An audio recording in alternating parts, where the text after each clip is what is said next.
Hi, welcome to Watch It Played. My name is Rodney Smith. In this video, we're going to learn the 2 to 8 player game Crazy Karts, designed by Charles-Emile Perret and published by Portal Games. It's likely not going to be your opponents, or the obstacles, or the course, or your kart that's going to give you the most trouble as you race towards the finish line. It's probably going to be your partner. Things get a little bonkers when the co-pilots of a vehicle can't communicate. So join me at the table and let's learn how to play. To set up, place the track section on the table showing the starting positions, and then choose 2 more of the double-sided tracks at random, placing them in a row on the sides of your choosing. The rest you can return to the box for now. These are the double-sided obstacle tokens. Most will show rocks on one of the sides, and it's recommended for your first game that a third of those used show rocks. But you can also fully randomize them. Either way, after a shuffle, place them onto the spaces marked with this symbol.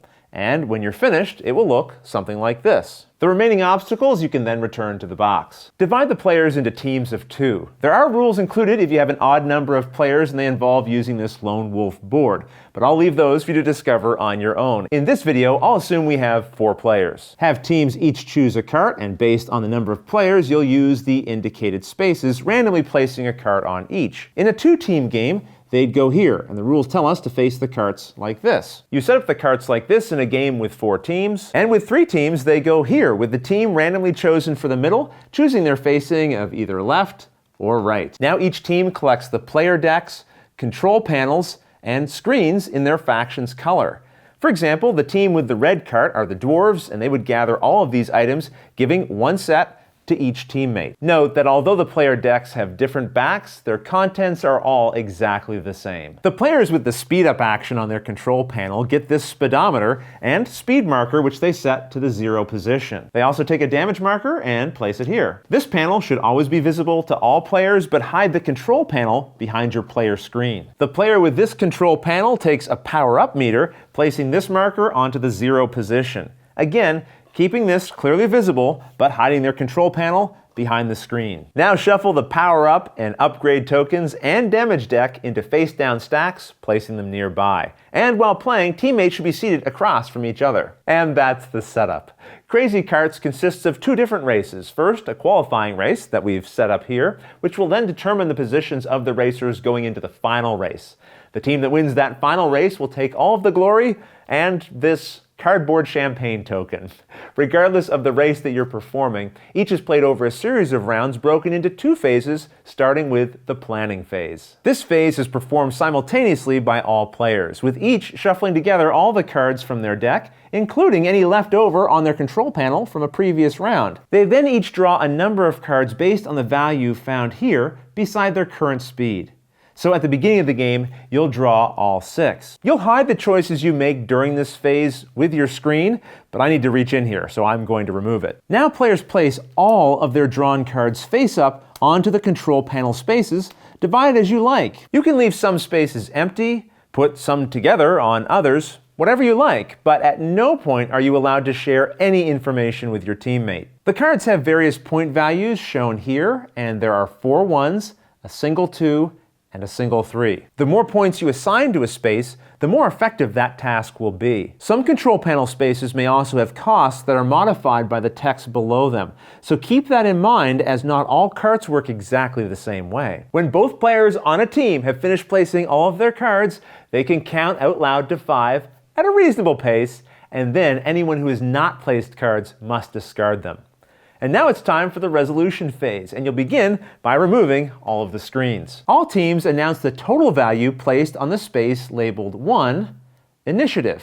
The team with the highest total will go first, followed by the next highest, and so on. The dwarves in this case would go first, having assigned a value of 2, and the elves had a value of 1. If there's a tie, the tied team closest to the finish line goes first, and if there's still a tie, play rock, paper, scissors to break it. Now starting with the first team, they'll complete all the orders they assigned values to on their control panels, and then the next team will resolve all their orders, and so on. Looking at the panels, you'll see the various spaces are numbered. So with initiative over, the first team resolves order number 2, and then their teammate resolves order number 3, and back and forth through all 10 orders, skipping any that were not assigned cards. And in this phase, like the first, the player who controls a panel controls how those actions get resolved. Their teammate is not allowed to get involved. This is a race. There's no time for discussion. So next, let's learn the various actions found on the control panels. Each team has a unique special ability, and to trigger it, you need to ensure you've placed cards with a value equal to or greater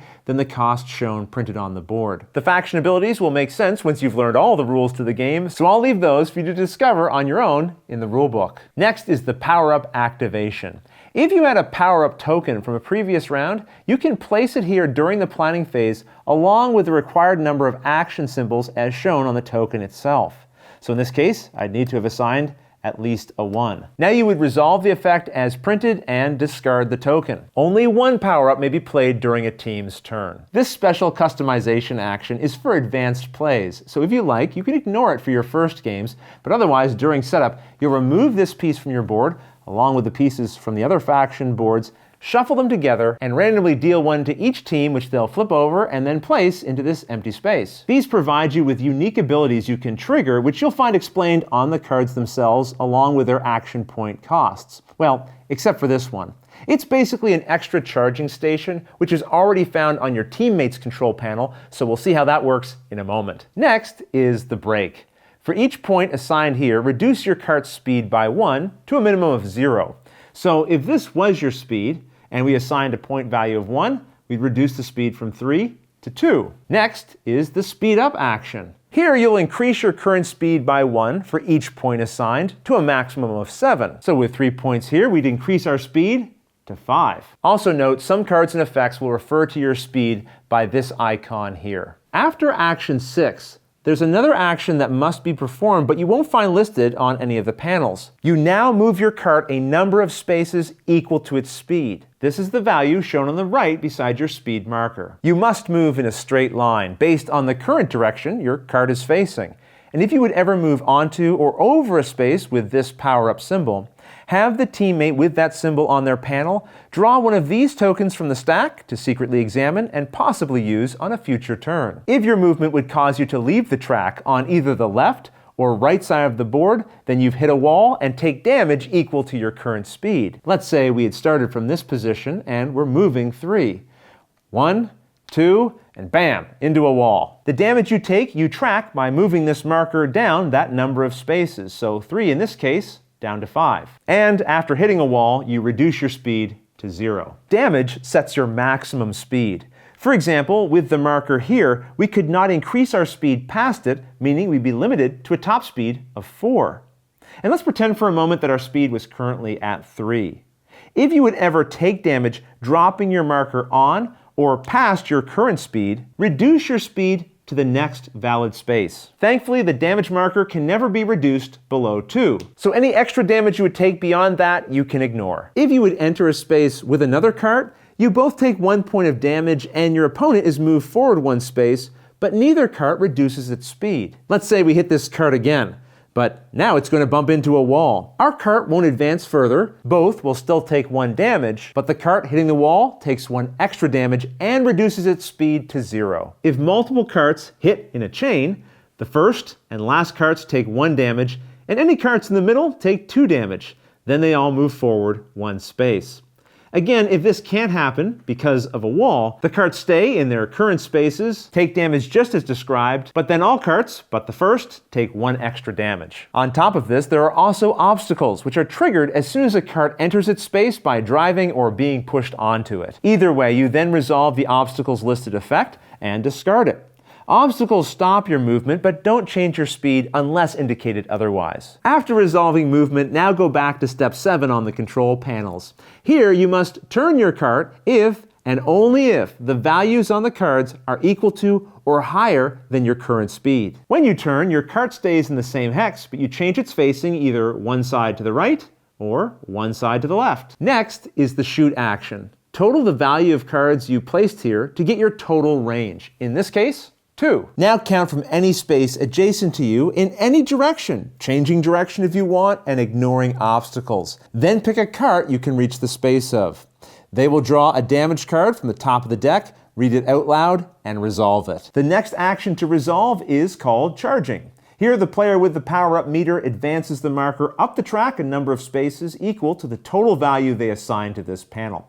In this case, we assigned 4, so we'd move it up 4 spaces. Anytime the marker reaches the 10 spot, reset it immediately to 0, take the top power-up token from the stack, and then keep counting, applying any power remaining. So if we had started this turn on 8 and then received 4, we would count 1, 2, 3, 4, and take a power-up token. You can have any number of power-up tokens in your collection, but keep them a secret from everyone, including your teammate. Finally, we have the repair action. Move the damage marker up the speedometer a number of spaces equal to the value you placed. So in this case, we'd repair the cart by 1. Keep in mind, all actions you properly pay for must be resolved. So if suddenly you don't want to take that turn anymore, but you assign the value to do so, you still have to turn.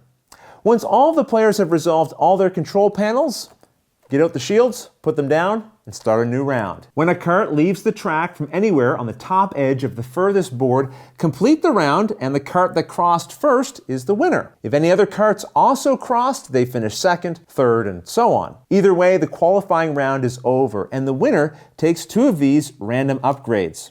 If a second team also crossed the finish line during that final round, they take a single random upgrade. No upgrades are given to anyone else, so these can be returned to the box. Teammates can now discuss how to distribute any upgrades they received, even giving both of them to the same player if they want. Players also keep any power-up tokens that they had and leave their power meter where it was, but reduce your cart's speed back to 0. The winning team may also remove any combination of 3 points of damage or damage cards from the cart. So for example, if this team had won, they could spend 2 points to discard these 2 cards, and the remaining one to repair by 1. Second place can remove any combination of 2 points of damage or damage cards, and third and fourth can remove 1. Keeping in mind, you only gain this benefit if your cart crossed the finish line during that last round. Now you proceed to the main race. You'll follow the same rules for setup, but here you'll use 3 extra tracks along with the initial starting one, and have the teammates swap their roles within the carts. Teams start on the spaces and facings that we saw earlier, but instead of being placed randomly, they choose their starting space based on the order in which they crossed the finish line. So if the dwarves had crossed first, they could pick first and go here. Teams that didn't cross the finish line during the qualifying race are placed randomly afterwards. The first team to cross the finish line of the main race is declared the winner and sprays everyone with fake champagne. And that's everything you need to know to play Crazy Karts. If you have any questions at all, don't hesitate to put them in the comments below, and I'll gladly answer them as soon as I get a chance. But until the next episode, thanks for watching.